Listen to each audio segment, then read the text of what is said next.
All right, let's get started. Thanks everybody for coming. And I'm sure a lot more people are going to trickle in, so make room for them when they walk in. And I'm David Nesbitt. I'm the usual host of A2NewTech meetup. And we're in the 10th year of this meetup, so we've been running for quite a while here in Ann Arbor. But tonight we're doing something a little bit special. You might have noticed a couple of new signs or this monitor up front, etc. We're doing a special TechArb takeover. And this is the third or fourth year we've done an event with TechArb where we'll do a month of just their companies and their cohort presenting. And so we're really excited for this. TechArb and their companies are a staple of Ann Arbor tech scene. And they've also been around 10 years now as well. And I'm happy tonight to be handing out the reins to Ryan Gourley from TechArb, who's going to be the MC for tonight. So I'm going to come out and sit and join you guys and enjoy and join the reception later. There is going to be a reception at Pizza House. Hope you guys can join us. If you are new to A2NewTech, this meetup meets every third Tuesday of the month. So we'd love to have you come back next month and the following months after that. Every month we have 5 companies that pitch their companies and do a 5-minute pitch each and then Q&A. And then afterwards we do a reception at either Pizza House or Dominic's. And so we'd love to have you back if this is your first time out. And hope you get to have a great experience tonight and looking forward to hear from these companies. So I'm going to sit down and enjoy, but let's give Brian and his team a round of applause as he gets started.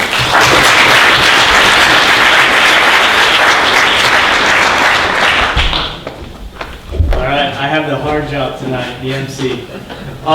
Yeah, as David mentioned, some of you may have noticed there's a bit more pomp and circumstance to this particular meetup. That's not only because it's TechArb's annual takeover of A2NewTech, but it's also doubling as our demo day. For those of you who are uninitiated, TechArb is the University of Michigan Student Venture Accelerator, where we take select number of teams from across the university, some of the top teams at the university, and put them through the ringer. We give them, over the course of 3 months, resources, connections, and the space and the time, and the training and the mentorship to build their ventures as a community and create it as a viable venture. As far as Demo Day is typically the culmination of an accelerator program. And it's the capstone where the teams are debuted to the wider community. It marks the end of the program, a graduation of sorts, where we appropriately recognize and celebrate the graduates, and then we kick them out the door and they're off to fend on their own. We're extremely grateful to be presenting this year's Demo Day in partnership with A2NewTech. As you're all aware, it's a fantastic community of entrepreneurs, makers, creatives, and supporters. It's exactly the type of community that we aim to cultivate within TechArb. Beyond that, I think that the collaboration is representative of the collaboration that happens with the Ann Arbor tech community and our students every day. I know that in this room, there's a number of you who have been instrumental in helping these teams grow. Not just these teams here tonight, but our teams over the past 10 years as they build their products, launch their ventures, and journey into the great unknown that is the life of an entrepreneur. Before we kick off with the presentations, we wanted to give a brief intro to the teams and give you guys an idea of what that life has looked like over the past 3 months.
team who made that beautiful video is sitting in the audience. I won't call them out to embarrass them, at least not yet. So yeah, many thanks to them for making that for us.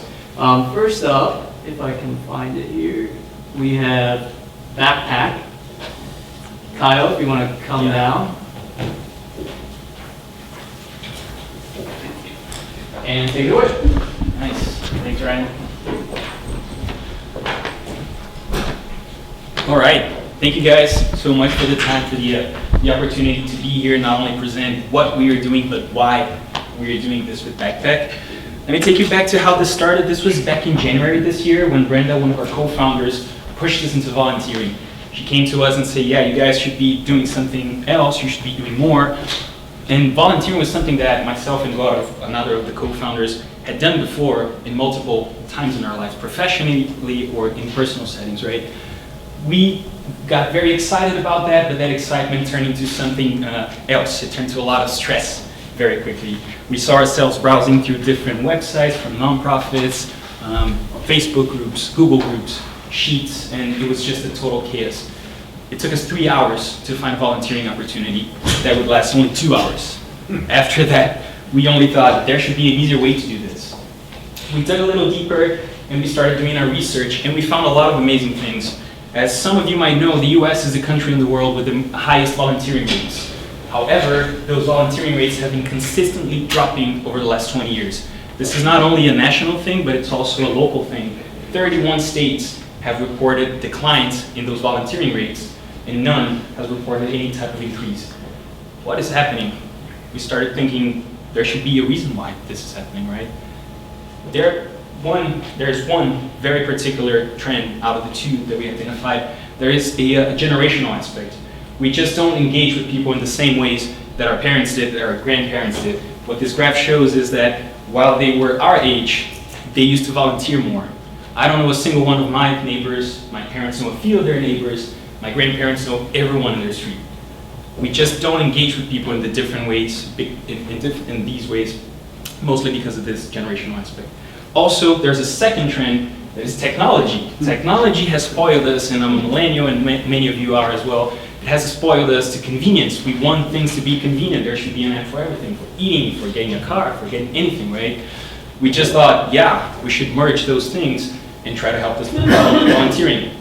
Additionally, what we did was we started talking to multiple nonprofits here in Ann Arbor. So you can see Habitat for Humanity, the Ann Arbor Symphony Orchestra, among others. And with that, we incorporated all that feedback to our app, Backpack. What is Backpack? Backpack is a free mobile app that allows you to find and book volunteering opportunities around you here in Ann Arbor and in the Washtenaw County. It's free for users, it's free for the nonprofits, and what you can do through it is to browse through different causes and days of the week and times of the day, and you can fit that into your schedule very conveniently. Also, what we want is to give people options on what are the things that I can do around the city. While Backpack is free for individual users, what we want to do is also help companies to address this issue. We talked about convenience, and specifically when we talk about the younger workforce in the US, they're also looking for meaning, not only convenience. Volunteering provides that meaning, and the most well-run companies in the US already know about that. It's an $85 billion market, and the largest player in this market has only 1% of the share. You might be thinking, why are we the right team to do all of this? First of all, we know how to build things. Our team has already launched apps that topped the App Store before. Also, we know how to grow things. All of us graduated from Ross in our MBA programs. We have experience collectively in human rights, nonprofit, consulting, sustainability, and also entrepreneurship in technology. With all that in mind, we think there's a way now for people to engage differently in our communities, and we want Backpack to be that way, that you can not only meet new people, but do more things. Specifically when it comes to our ask today, our ask is a very simple one. If you have anything that you're passionate about, anything, volunteer, do something about that. It's a very easy thing to do, and most of all, and if you go through our app, which is going to be launched for both iOS and iPhone later this month, you're going to see how easy it is to just engage and interact with people around you in a way that makes sense not only for you, but for the communities around you. We are also developing this app in a way that not only we want to impact Washington County, so all the nonprofits are from here currently, but we're also expanding very soon to Detroit. So if you guys have any nonprofits that you think might be struggling to find different volunteering opportunities, to find different volunteers, let us know. Our dream is to have every single nonprofit from Ann Arbor, from Washington, from Detroit, and this app is free for them, free for the users again, and I can't wait to take your questions on it. Thank you.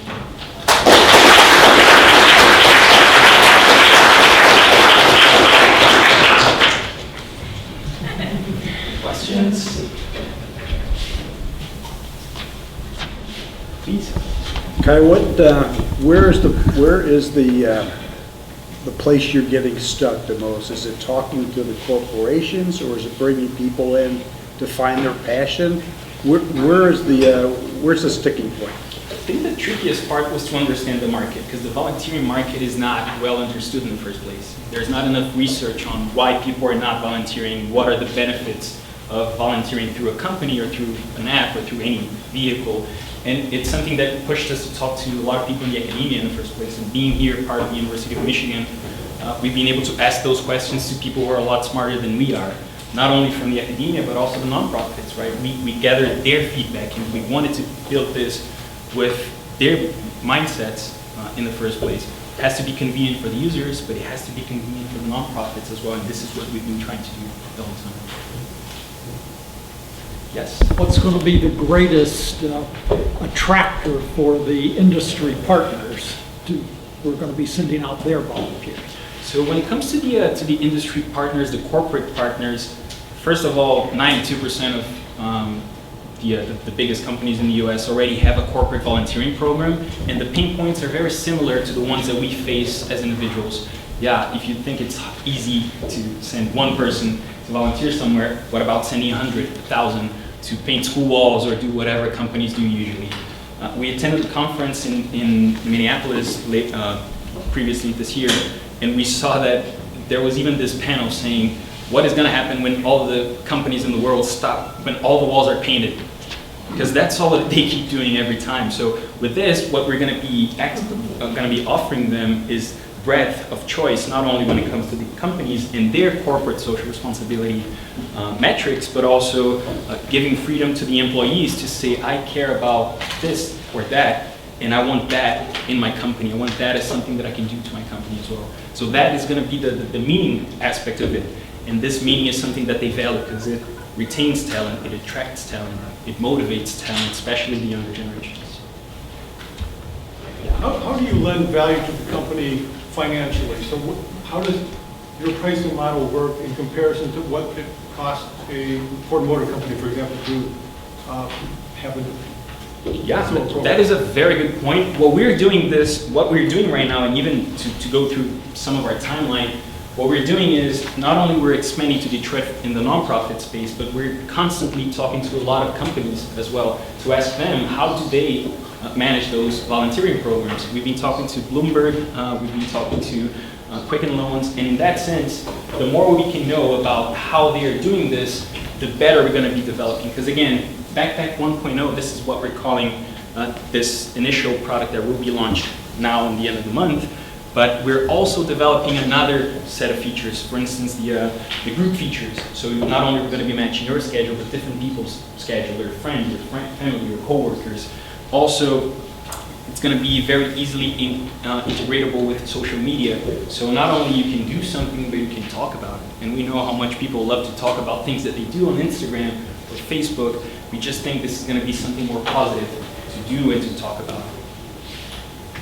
So increasingly brands are like determined to have a mission. Would you help coordinate between like brands and creating their own volunteering opportunities with different charities? And that's where the income would come from? Yeah, so not only that, but we're going to be offering them choice. So if you are a massive company, we can even white label the whole app and say if you're Ford or Quicken Loans, here's this volunteering with Ford by Backpack. Technology is ready and the product will be launched. And the way we see it, it's just a way to democratize sustainability, not only based on what the company believes it's a solid sustainability positioning, but also what do these people who work here want to do in their space, and even with the local aspect, more importantly, not only what, say, Coca-Cola says, water is important, but what about water, what about Coca-Cola in Ann Arbor? That would be, yes.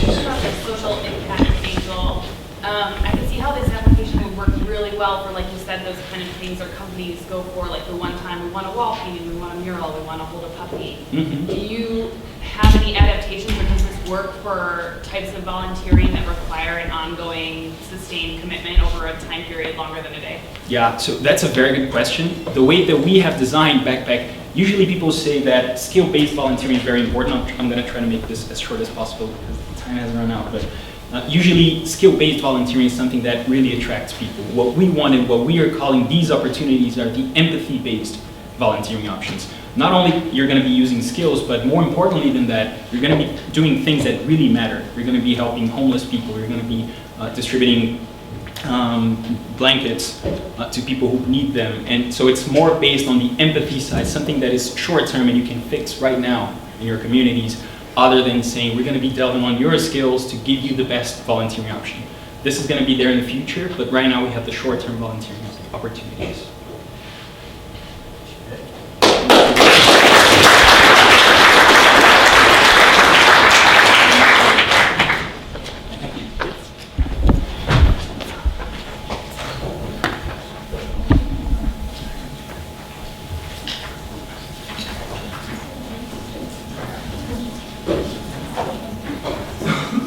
All right, next up we have Sujai with NeoHealth. Is this actually going? Whoop. All right.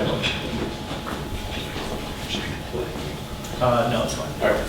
Just stay on the spot. Yeah.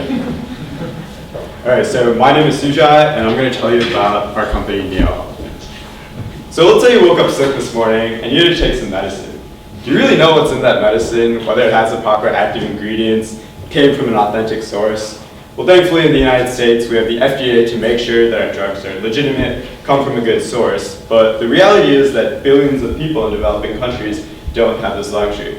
In fact, the World Health Organization estimates that 10% of drugs globally are counterfeit, and in Nigeria alone, there are regions where upwards of 70% of their drugs are counterfeit. This results in hundreds of thousands of deaths each year. And so there's this need for clinicians, pharmacists, and patients to have some way of verifying the legitimacy of their medication. And we hypothesized that none of the previous devices to try to address this issue worked because none were cheap enough or portable enough to be used in a developing country. And so we developed SpectraBlock, which is a device that attaches to the back of your phone and uses UV spectrometry to determine whether the drug has the proper active ingredients. Along with that, there's a software component. You put the pill in, and it tells you what the active ingredient is supposed to be. And so right now, our device is primarily focused on detecting anti-malarial drugs. We're able to get those with a very high accuracy. And if you look at the number of people who consume these, like 3 billion plus people are at risk of malaria. And so there's a huge market for people wanting to know whether the anti-malarials they're taking are legitimate. And so previous attempts to address this issue have been traditional laboratory devices. They're all extremely expensive, not able to be used in a minimal resource setting, and just they require like a trained professional. And so we try to address all these issues with our device, SpectraBlock. And so our customer discovery has primarily been in Nigeria, where we've spoken with pharmacists, NGOs, doctors, clinicians, and previous people who've tried to work there, just to understand that our device actually addresses their need. And our business model is we have NGOs and government funds purchase our device because it's a huge problem. They distribute it to clinicians and pharmacists who will be the end user. And so these are some of the people we've worked with. We've worked with professors at this university, local companies, and a consultant from the Gates Foundation to make sure that our device can get off the ground. And so my name is Sujai. I'm studying cell molecular bio and biomedical engineering here. My co-founder Jarrell couldn't be here, just graduated with a degree in biochemistry. And so everything I told you, we have a consultant from the Gates Foundation. It's a huge pain point. But let me take you behind the scenes for a little bit and talk to you about why our solution won't actually address this problem. And so our initial need was that clinicians and pharmacists, they needed some way to identify that their drugs were legitimate. But our hypothesis was wrong. It wasn't that no device had been cheap enough or portable enough to be used in these countries. It was actually a bit more than that. So the prevalence of counterfeit drugs was largely due to a lack of awareness of the issue on the ground. We're able to look at research papers and take a high-level view that this is a huge problem, but the people on the ground have no use for the device because they don't think that it's an issue. And so the reasons why technology won't be able to completely address the issue is there's lack of awareness. The next thing is that once you detect it with a device, then what are you going to do? A lot of these countries don't have the legal infrastructure to punish people distributing counterfeit drugs, and so they just get distributed anyways. And so this is something that we figured out with a bunch of research these past few months, and so we're thinking where to go next. First, we want to publish a research report kind of going through our findings for why it's difficult for technology to get adopted. Next, we realized that we have a really cool technology here. We don't want it to go to waste, so we're pursuing a patent, and then in the meantime, we're also looking for alternate uses for the device. But the main thing we realized for our technology to succeed is that there has to be more awareness on the ground that this is an actual issue, create demand creation for our type of device. So that's what we're focusing on. So my ask from the audience is that if you have any advice on publishing research reports in global health, methods of increasing awareness through social marketing, or alternate uses for the device, I'd love to hear from you. And so even though our solution won't be able to immediately address the problem, we're still driven by this desire to make an impact because hundreds of thousands to millions of people are dying each year, and we want to make a difference with that. So thank you. I'd like to thank TechArb for kind of supporting me to be able to pursue this project. I learned a lot that entrepreneurship isn't just about selling a cool product like hockey stick graphs with huge profits. It's also about figuring out internally what drives you, what problems you want to solve. So I'd like to thank TechArb for giving me the opportunity to do that. So yeah, any questions? Love to hear.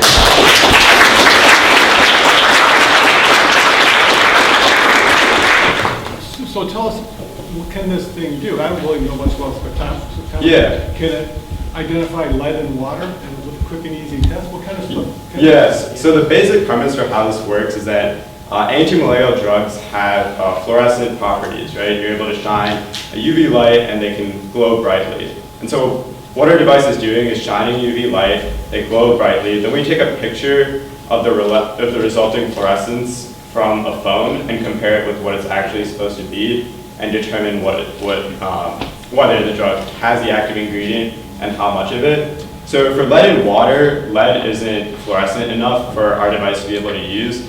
We are looking into potentially other fluorescent applications that are counterfeited, but we're still researching that. So yeah, anything that's fluorescent. Yeah. Do you see any potential applications in addressing the opioid crisis and bad drugs that are circulating there? Yeah, so that is something that we're thinking about because a lot of drugs, methamphetamines and cocaine, do have fluorescent properties. We reached out to some police security departments to see if there is people there who might have an interest in this. But yeah, that is something that we're looking at, the opioid epidemic. Yeah. Have you considered talking to regulatory bodies in China, India, where they're focused on cracking down on the suppliers of drugs? That may be a tool they can use there rather than the point of care. Yeah, no, that's a good point. We have spoken with, not in India and China, but in Nigeria, and people are largely skeptical of technology's ability to succeed, but no, we haven't, so thank you, that's a good point. I have a question because in the medical industry, safety is really important. How reliable is your device at detecting whether the drug is there or not? Yeah, so with this, we're able to get about 97% accuracy in the samples that we tested, but we can improve that accuracy by just changing the algorithm that we're using to assess compare the two fluorescent spectrums that we get. Yeah. Have you considered the marijuana field? I don't know if it's working fluorescent Yeah. Like there's a market there. Yeah, so I don't think, I don't think marijuana is fluorescent, but no, I haven't looked into it. Yeah. Yeah. So, naturally fluorescing compounds, you can find binders that'll fluoresce, that'll see attracted to the area of interest like lead and other areas. So have you talked to partners at all about would it have these binding technologies? No, that's not something we've considered, so thank you.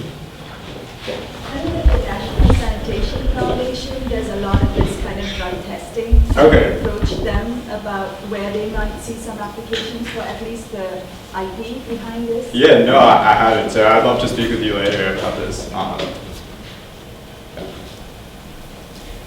right.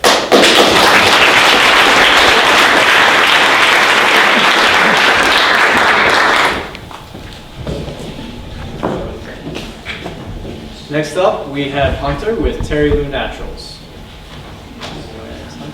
There she is.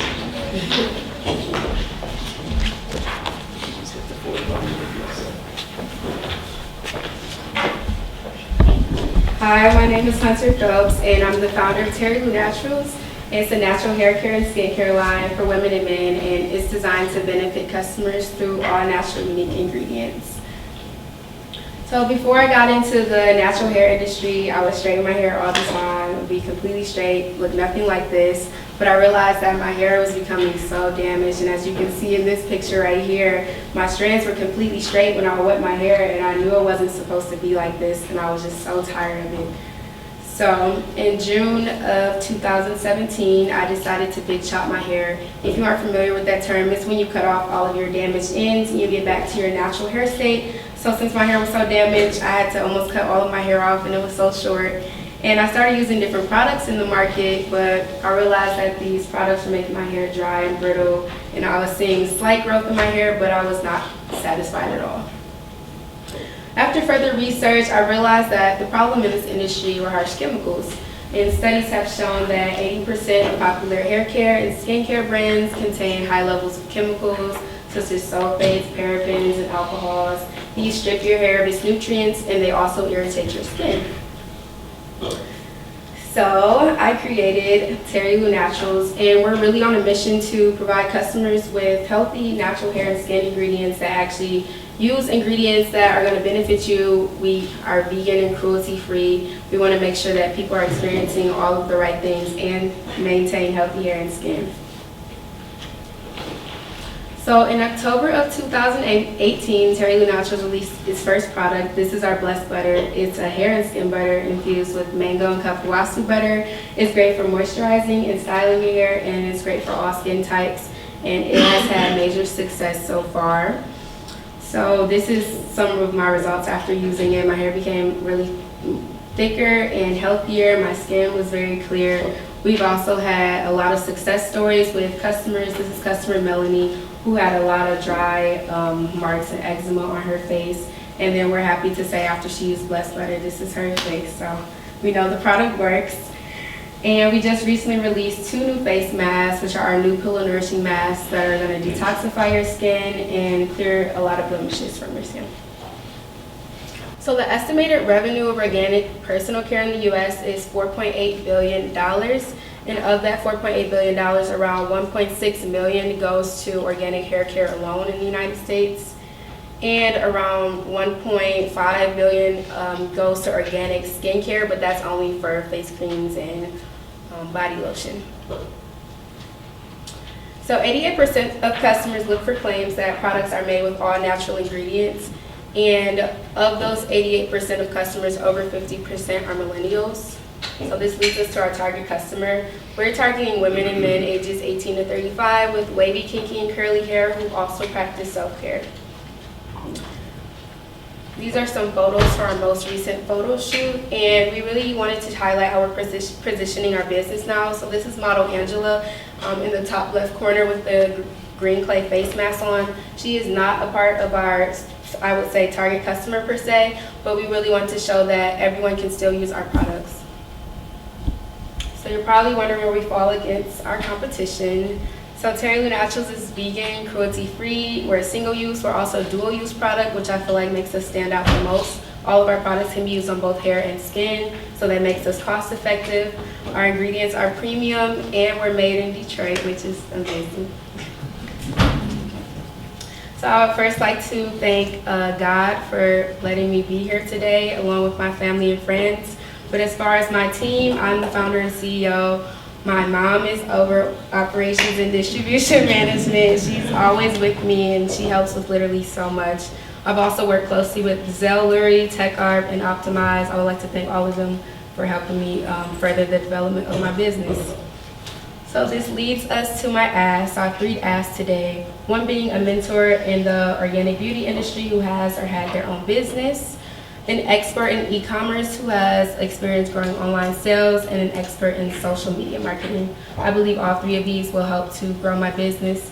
I thank you all for listening to me, and I am now open for questions. Thank you.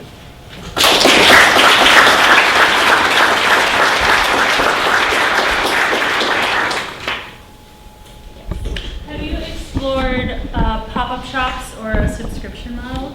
I have actually explored both. So I've had various pop-up shops since I released my first product throughout like the city of Detroit area. They've been very successful. I kind of just had a pop-up shop at Google last week that it was fun. And as far as subscription box, I was looking at some competitors who do use subscription boxes, and I was thinking of moving into that as I create more products. Yes. Is it exclusively like a direct-to-consumer? Oh, yes, right. Or would you sell also to like, would you also interpret it to like barbershop culture? Yes, right now I'm just following a direct-to-consumer model. I'm not really trying to move in traditional retail right now. I just want to build my online sales.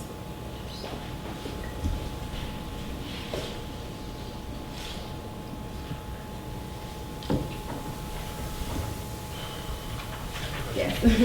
Have you begun selling this product, and if so, what kind of volumes are you seeing so far? Yes, so I started selling the Blessed Butter in October 2018, and I've sold a little over 700 units of that. And then I just released the face mask last week, so it's really new. But yeah.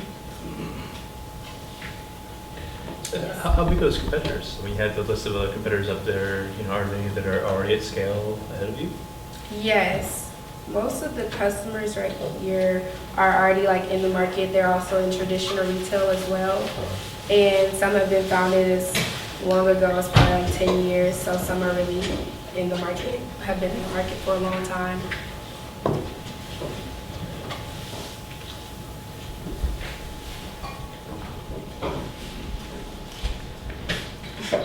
What do you see as the next hurdle you have to get over? The next hurdle. I think the next hurdle will be just exposure, getting my brand out there. So I've been in the process of reaching out to different influencers so they can test my products and do tutorials and things of that nature. Yes. Is there a regulatory component to your product that is, you know, I'd imagine natural products can decay and get bacteria. What kind of testing have you done with that? Yes, so with the Blessed Butter, since it's a butter, the shelf life is up to 2 years. So I kind of don't have to put the expiration date on it. But as I move toward products in the future, that's something I've been thinking about, but I've been trying to move around the fact that I have to maintain the organicness. For example, I've been thinking about ways to make a certain type of shampoo, but have it to where it'll have a longer shelf life. So I have been thinking about those things. But I don't have to get anything tested by like the FDA unless it's like a color additive or anything like that. So, yes. It is worth keeping in mind. Even there's a lot of consumer class actions that are developing now just around anything organic or all natural. As you know, once you reach scale, it's something to consider as you experiment with different ingredients. It can be trickier than it seems. Yeah. Yes. Is Terry Lou named after a real person? Oh yeah, I forgot to mention it. Terry Lou was named after my grandmother's Terry and Lucille.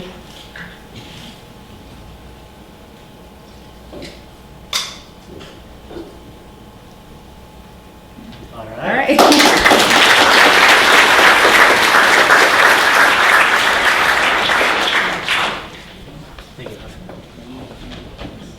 All right. Next up, we have Akira with Perch.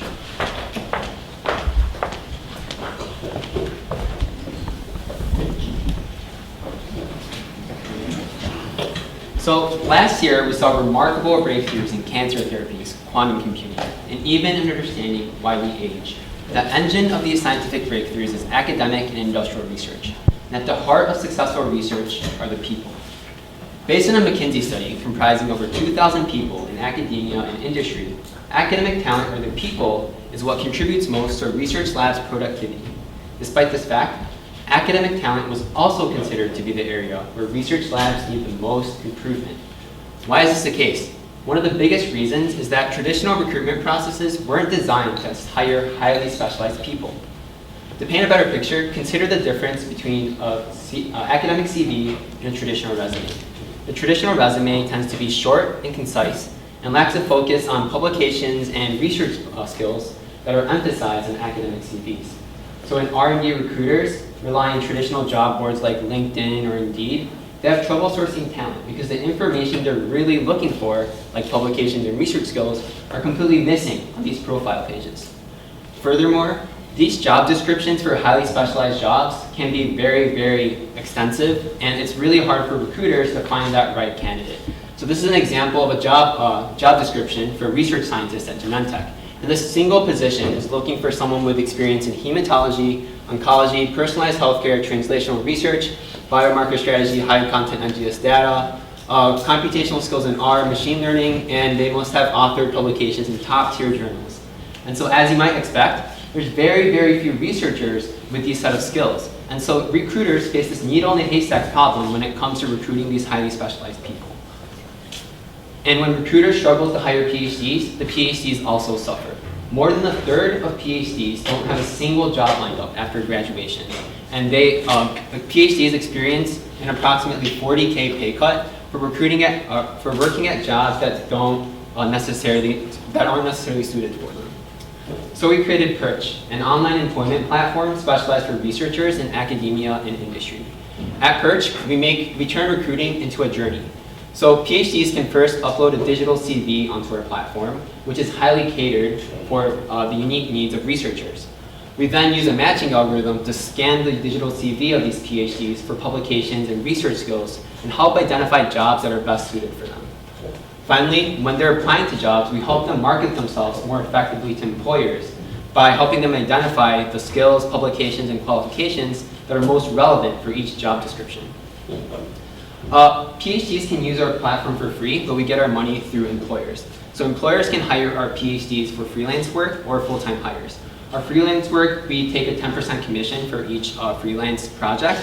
And for full-time hires, we take a headhunting approach, where we take 5 to 10% of a PhD's first year salary only upon successfully hiring the PhD. For both the freelance and headhunting work, we use an automated headhunting process. And so a recruiter would submit a job description, we extract keywords, and we search for the keyword across all of the PhDs on our platform, helping recruiters identify that one PhD candidate with all the qualifications they're looking for. Our market size is around $5 billion within the United States, a little larger globally. And this market has been growing extensively as a lot of jobs are being automated and the skills of PhDs are becoming much more required. There are approximately 649 PhDs granted every single day from the top 15 countries in the world. So we intend to expand into consulting and other industries when the PhD degree becomes more valuable in these industries. So this year, McKinsey actually hired more PhDs and MBAs, showcasing how important the PhD is becoming in these other job markets. Our competition includes LinkedIn and Indeed, which are more generic job posting sites which fail to cater to the unique needs of researchers. And we also compete with ResearchGate, which is a social networking site for researchers, so they don't necessarily have the means to effectively hire PhDs for these jobs. So thus far, we've partnered with 16 universities. We're in the process of launching later this month.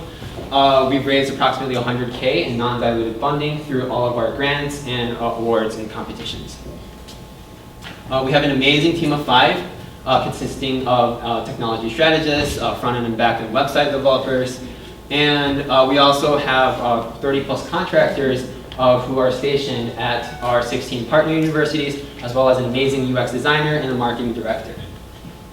We also have a really cool team of scientific and business advisors who help us with business strategy as well as getting connections to all these universities. As a very, very early stage startup, our first ask is we're very much focused on user acquisition. And so our ask is connections to university administrators or organizations with a large PhD population. And we're also looking for someone who can help us with marketing with regards to navigating the academic landscape, because universities can be a very complicated place. So before I end this presentation, I'd like to thank TechArb, ZLI, the Center for Entrepreneurship, Ann Arbor Spark, and all of the people who supported us and made this amazing experience possible for me and the rest of my team. Thank you so much.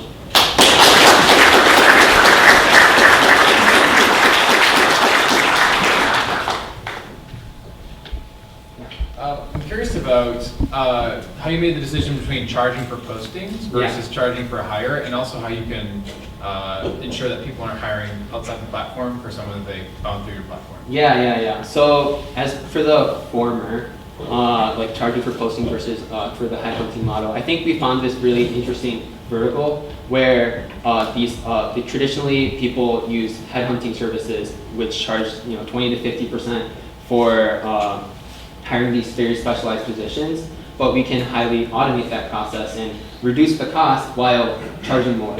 And so like hire per post usually tends to be a lot less. And I think with our algorithm, we can provide value to our companies, and we're confident that the headhunting service will satisfy our customers. And what the second question was about how do you ensure that people don't hire outside the platform? Right. Yeah. So it's mainly through contracts. So like a lot of organizations, if they don't abide by the contract, like there's a lot of risk. So like that's traditionally how like headhunting has worked. Yeah. Okay.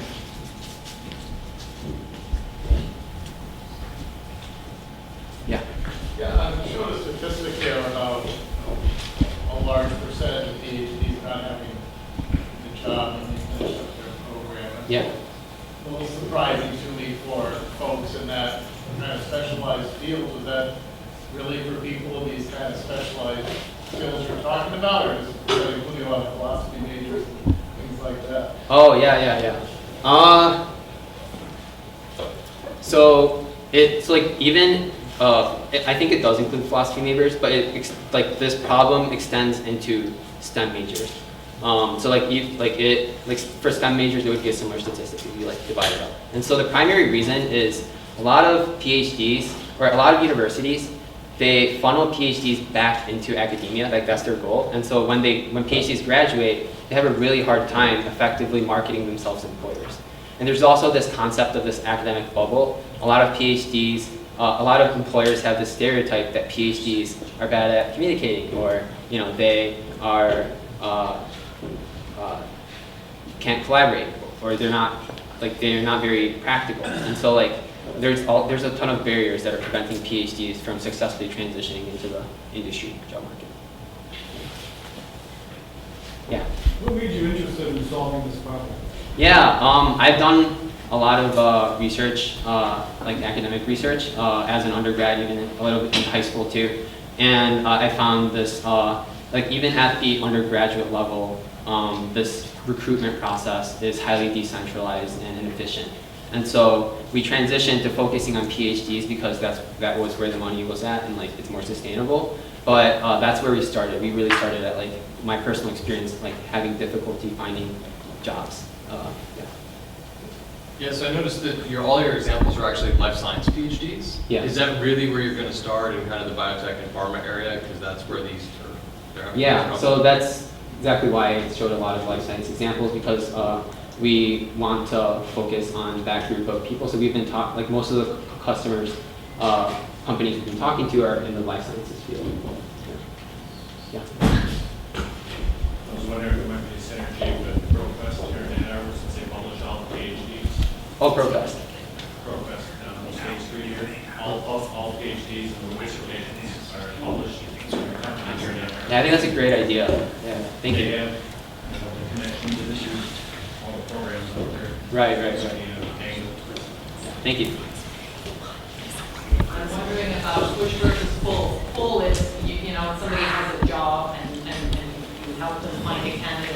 push is, I'm a newly minted PhD, I'm looking for a job. And so your business model is you make money from the potential employer.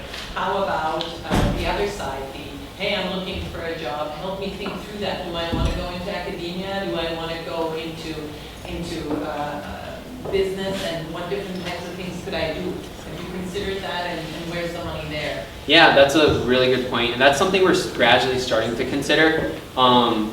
So a lot of, we initially didn't charge PhDs because the more PhDs we have on our platform, the more value we can provide to employers. Because we can have a larger PhD pool. But as you say, like PhDs are not like undergrads, they have money to spend. Well, they're not rich per se, but like, they have more money to spend. So, yeah, that's something we're gradually starting to consider. Yeah, thank you for the input. Yeah.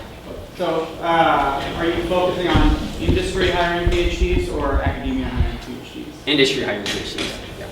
So your, the partners that you listed before, Michigan, Eastern, are they? Yeah, so we're partnering with universities because our recurring users are universities, not PhDs. We want universities to continue to funnel PhDs through our platform. Okay, oh, yeah, on yeah. the supply side. Oh yeah, of the supply side. Yeah, you're right, sorry. Yeah, on the supply side, it's universities, and then we are helping them get industrial job opportunities. All right, thank you.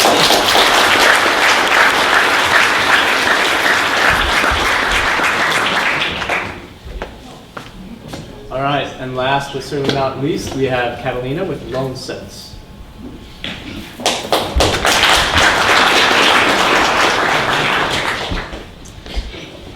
So I was here about 8 months ago, and I think we've pivoted quite significantly. So I'm excited to present us as a brand new entity. So I'm the CEO and founder of Loan Sense. We're a student loan management platform that's offered as an innovative employee benefit. So before I go in, I'd like to start with a story. So my best friend graduated with $80,000 of debt. She came back and naturally lived with her parents. And she got her first job, but she was always constantly looking for part-time work, as well as other jobs that incrementally paid more so she could move out of her parents' house, right? We're now in our 30s, and Lysandra has not stayed at a single job in her 20s for more than a year because managing debt is stressful and you always want to put more towards it. So Lysandra's not alone. People think of the debt problem as a 20 and 30-year-old problem, which it is, but the national payoff goes to about 43 now, with 8 million Americans over the age of 50 having student loan debt as well. In fact, the amount they borrow is higher than a recent grad in the form of Parent Plus loans. So they're borrowing for their own children's education. And it's really affecting our nation's ability to retire. That is parents now as well as young people, because they're not saving for retirement. It's really a huge, gigantic problem besides the numbers we hear about in media. The second challenge is, why is this the employer's problem? Let's ask ourselves why. Last year, employers spent $600 billion in turnover costs, with 4 out of 10 employees quitting before the 1-year mark. So Lysandra's story happening over and over, and it's costing them a lot of money. I put our calculator here because the first thing we do is help employers calculate what is their turnover cost? How much can they save by addressing a key financial pain point their workforce is facing? So I guess I kind of went into our solution, right? How do we activate, engage, and retain employers' workforces? So what is our solution? Our solution is by solving the largest financial stressor of the largest workforce segment, mainly millennials. We engage and retain them, directly leading to employer cost savings. So how do we do this? Our approach is unique. First of all, we're not a refinance first approach, which is what the marketplace is pushing. We give access to employees immediately, access to thousands of dollars of debt relief through federal programs. Then we help employers leverage their 401k fund to make retirement benefits more relevant. I'll tell you how we do that. And then we customize employers' metrics. Basically, do they have goals to retain, engage, or recruit? And how can we design the benefit around meeting their goals? The value to the employer, our algorithm gets them on the right plan. We process their paperwork, pull their payment from their paycheck. They pay off their debt while their employer secures their long-term financial future. So we've done a case study to date of over 50 employees, and taking the approach of leveraging federal funds, we've helped people reduce their debt, depending on if they're a public or nonprofit employee, from 20 to 50% of their debt burden relieved. And that is immediate overall financial well-being. How does the retirement piece work? It's simple. The employee pays their student loan as normal. The employer uses that as a qualifying contribution to save for their retirement. So they don't have to sacrifice those retirement dollars. The benefit to the employee is great. They automatically, on their credit report, it's reflective, reduce their debt burden, allowing funds to be freed up for home ownership, as well as now not sacrificing the retirement savings that they would have otherwise had they not saved for retirement because they were too busy paying off their debt. So we know from the retirement savings, they gain a 5 to 7 times growth on that retirement that they would never have thought about in their 20s to mid 30s, when they could gain the most value in those years by saving now. So we help employers think about how they can tackle that to help their workforce be more financially well. So you think, okay, what are our competitors? What does the competitive landscape look like? Well, there's a lot of my competitors that are refinance first approach that basically are payroll platforms that take money from your paycheck and pay your loans. We're much more than that. We help them get on the right plan, file their paperwork, and we do it at a reasonable cost because Zoom, who that's their main thing, they charge a significant amount of money, and they're not thinking about how to leverage the 401k and other valuable assets we bring and features in our software. So to date, I came here after we had built out our borrowing advisor. We built out the borrowing advisor because we thought we're going to enter the higher education space first. We've done our customer discovery, and in this incredible time at TechArb, we've been able to do all our sales materials, and we're now finalizing our repayment advisor, which is like the TurboTax experience for the employee to liaise them through this process. Yes. So essentially, our ask, and I'll bake it in because I know our time is up, is we are now able to serve employers now. So if you have access or know of employers who recruit a lot of recent grads and are thinking about ways to better retain, engage, and recruit them, please let me know about that. That's our main ask. Why are we the team to do this? We have a strong business and product team that has really taken a user-centric approach and have developed products before. And I just graduated from the University of Michigan, and I'm ready to take this on full-time with my MBA and Master's in Education, and have previously worked in higher education finance. And thanks to our interns that worked with us in TechArb this summer as well, who's helped further our product development. So please, if you know of any resources to help, please come speak to me and help us realize our goal of helping 1 million employees save $30,000 each off of their student loan payments. Thank you very much for your time.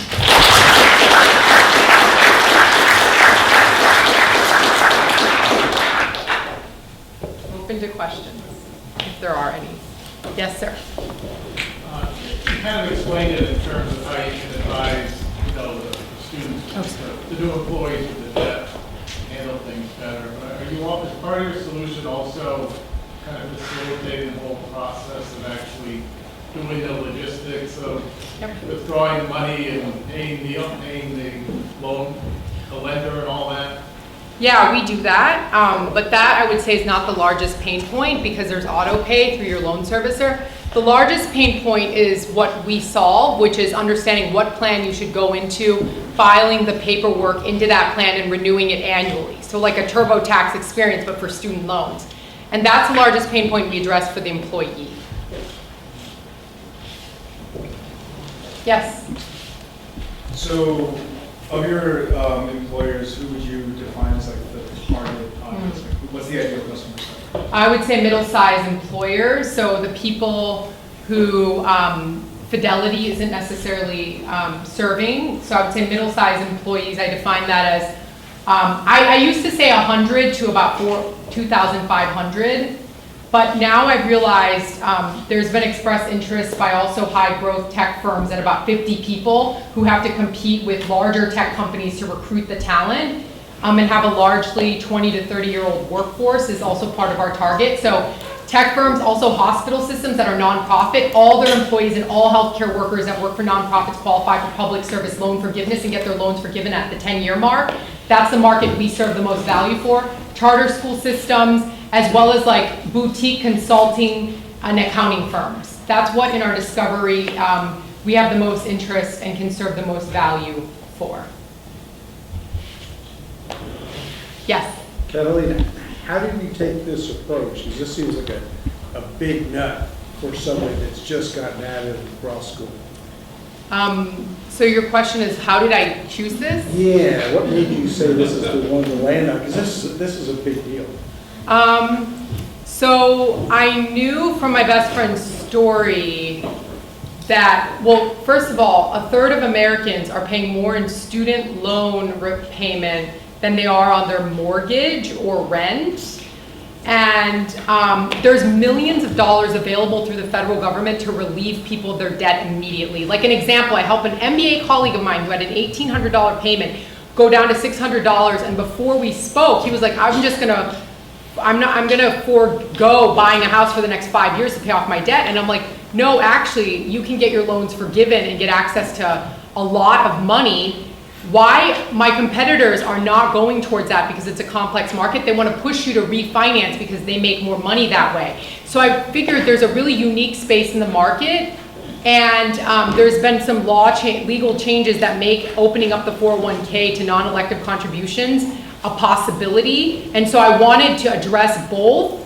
And the 401k space from the legal perspective moves very slow. So there's an opportunity for me to innovate in this space. And Fidelity just announced that they're going to take my approach starting in January. So it's bad because, I mean, Fidelity's gigantic, but it's also good because I don't have to make as big of a, how is this legal case to legal departments. If Fidelity's doing it, it's legal, but they're not going after the mid-sized market that I'm going after. So I have a unique opportunity to serve great value for both the employer and the employee. So that's how. Yeah. Yes? So your statistics support the problem of debt management, but can you walk me through how you arrived at your assumption that debt relief directly ties to employee routine? Well, my competitors have a lot of data, and actually only about under 10% of employers are doing it because of the cost of doing it, because up until you could utilize the 401k, it was an extra whole pool of money that you have to come up with to match a payment, right? Like, oh, I want to give $100 a month.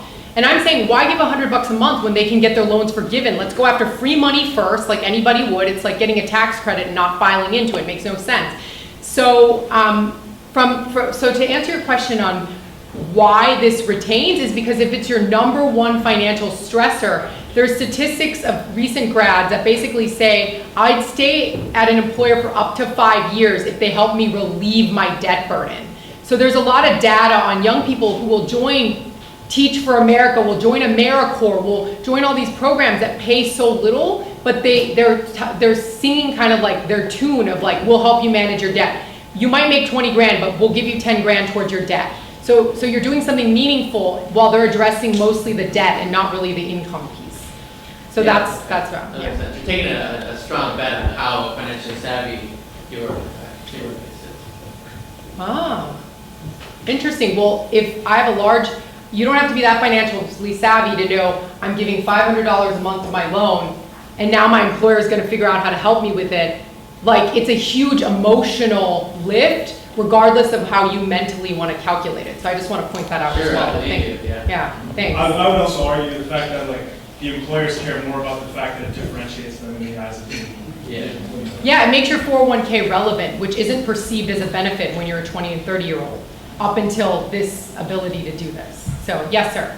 What are the forgiveness programs that you're accessing? I'm sorry, what are they? What are the forgiveness programs you're accessing? Okay, so they're federal government programs that if you work for a nonprofit, essentially after 10 years, they forgive it. And also, it's called pay as you earn, revised pay as you earn. Even if you work in the private sector, it's based on your debt to income ratio. So if you have 100 grand of debt and earn 50 grand or 45 grand, which is the average earning of a recent grad, then your debt is way higher than your income, which the government basically says will take 10% of your discretionary income, and that's all you need to pay towards your debt. So anything above that we'll forgive, as long as you file the right paperwork.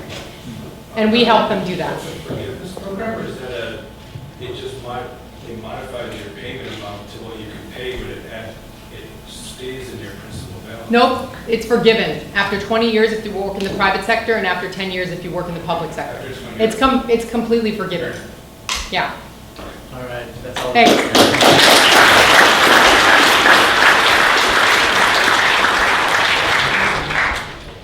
All right, let's give one more round of applause for all the teams.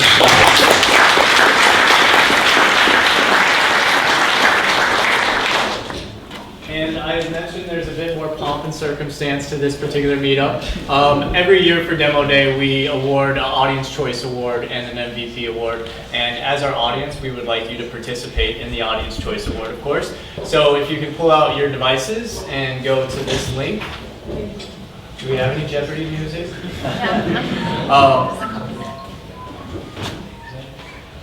About a minute, yeah.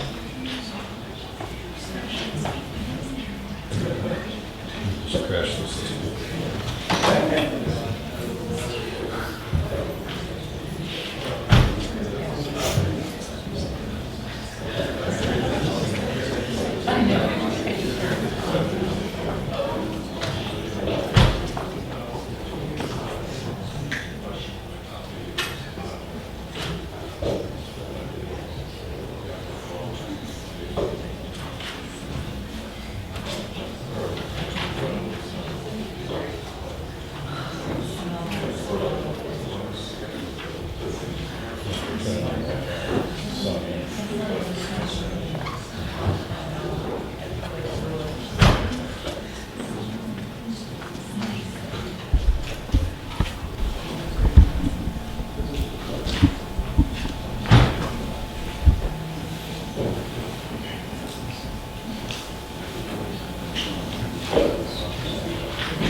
Probably cut this part out of the video so you can So not awkwardly saying.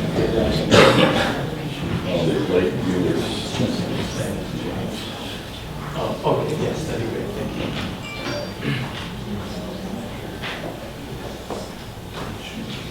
It's going to take a few minutes to Well, they're backstage tallying the votes. just let people sign in. When people, yeah. We usually have community announcements at the end. We can do those while we wait. We're gonna do those online, so. So yeah, if you have a community announcement this month, feel free to make it as a comment on the meetup page, and then everyone will see it there.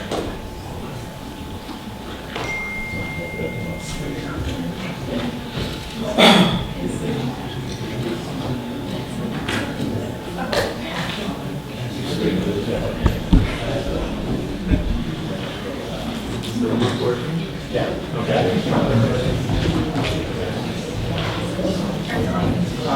Give them a couple more minutes. Less than check with you. Looking at you three here.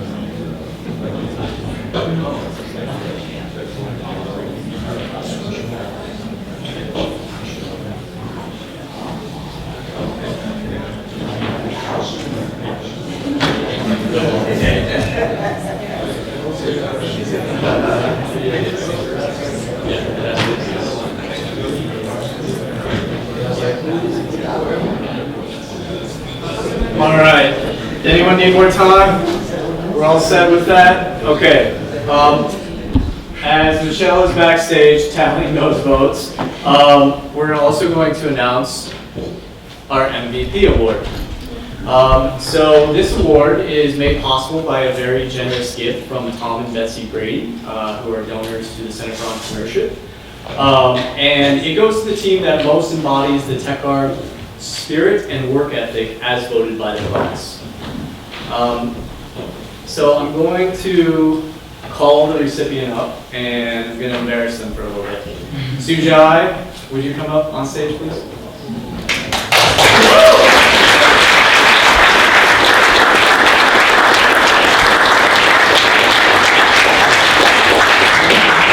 You stand there and I'll just say nice things about you.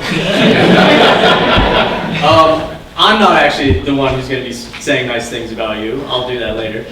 These are the comments from your teammates, from your the rest of the cohort, on why they picked NeoHealth as the recipient of the MVP. Sujai's ability to dig into the viability of his project in an unbiased manner was very inspiring to me. He's very humble, and he is always willing to help. That being said, I've had amazing interactions with all the TechArb teams. Every team was supportive, friendly, and great to work with, so you're all kind of nice. I love working with Sujai. Great respect for how he handled NeoHealth's fate, always helpful in making connections. It takes a lot of courage to think again, harder, and realize that you need to go back to the drawing board before the next stage. The maturity that he showed while dealing with this situation is impressive. Watch out for Sujai next time he'll do it.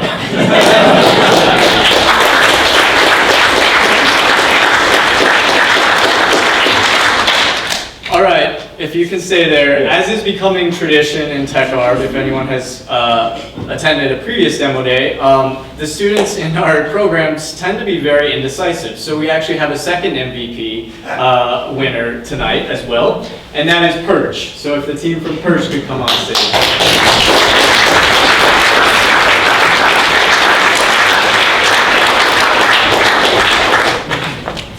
And I'll do the same for you.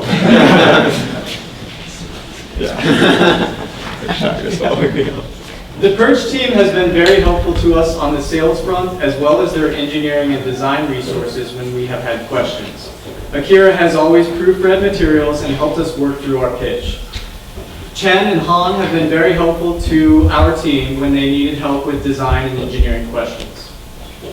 Perch was always present at TechArb working hard. It is easier to remain motivated and productive if you're in a space where other people are also being productive, and Perch created that environment. Also, I had many meaningful conversations with Akira about everything ranging from what I should do after graduation to the various problems facing NeoHealth. He was always willing to talk to me.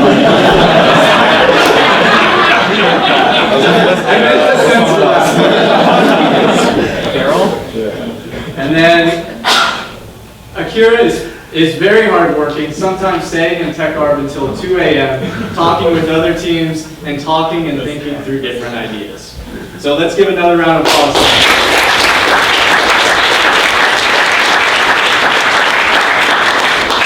And it wouldn't be a demo day if we didn't have a giant check. This is made out for 1,000, and we didn't know that there would be 2 of you, so I bet we can find 2,000.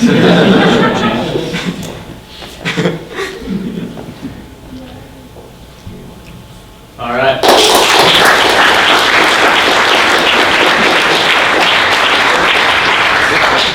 You guys can take a seat. Thank you. And now for the Audience Choice Award. I don't even know.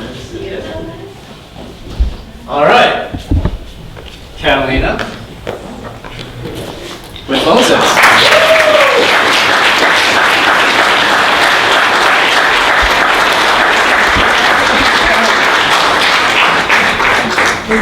Hey Ryan. Yes. One more. Yeah. You just gonna take off on a big check? Oh, one more with me. Okay, Thank you. yeah. Do I get to keep it? Temporarily. In closing, I'd be remiss if I didn't note that none of these students' accomplishments would have been possible without the community of supporters, and you all are certainly a part of that. I sincerely believe that behind every venture is a village of coaches and cheerleaders, teachers, mentors, and advisors, family and partners and friends. There are a few that I would like to give special recognition to, thanking on behalf of the teams as well as my unending personal gratitude. Jonathan Fay and Sarika, who had to leave early, for their leadership in making this program possible. Nick Gallo and Brooke Krempa, for helping spread the word about the great work our teams are doing and telling their stories. And last but certainly not least, our program coordinator, Emily Studley, who joined the Center for Entrepreneurship only a few short months ago, and she was immediately thrown into battle at TechArb. She has been responsible for making sure all the wheels are turning, that everything happens when and how and where it's supposed to, and so I couldn't have done it without your support.